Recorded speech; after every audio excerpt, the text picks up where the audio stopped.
এরাও পিঠা আম্মা পাঠাইছে। জানোই তো যে আম্মা কেমন করে তোমার কথা বলে। একটু দিবা? কেন? দাও না।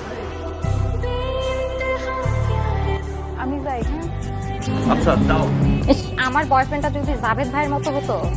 আমি আছি বিপদের মধ্যে, ঝামেলার মধ্যে, আর তুই ফাঁসানি করতে যাওয়া যাবে। ও মা, তুমি একসাথে 2 নৌকা পা দিচ্ছ আর আমি কিছু বললেই দোষ। আপনি এখানে এসে কি করতেছেন? আমি তোরাই ধরছো কেন? তুমি পাল্টাই গেছো। শোনো, আমার না এখন পড়তে বসতে হবে, অনেক পড়া আছে। নুরির সাথে আপনার সম্পর্কটা কি? আরে মেয়ে আমার প্রেমিকা। এটা কি বললেন? নুরির সাথে আমার সম্পর্ক ভাই ছোটবেলা থেকে, বুঝছেন ভাই? আপনি কি পাগল হয়েছেন?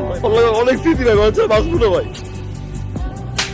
আমি কবে বলছি আপনাকে আমি ভালোবাসি? আপনি শহরে আসেন, আমার গ্রামের মানুষ, এই জন্য আসেন সুন্দর করে দুটো কথা বলি, দেখা করি। তার মানে কি আমি আপনার ভালোবেসে ফেলছি? আপনি এগুলো ভেবে ফেলবেন? আপনি যদি নেক্সট টাইম আমার সামনে আসতে চেষ্টা করতেন না, তো আপনার খবর আছে।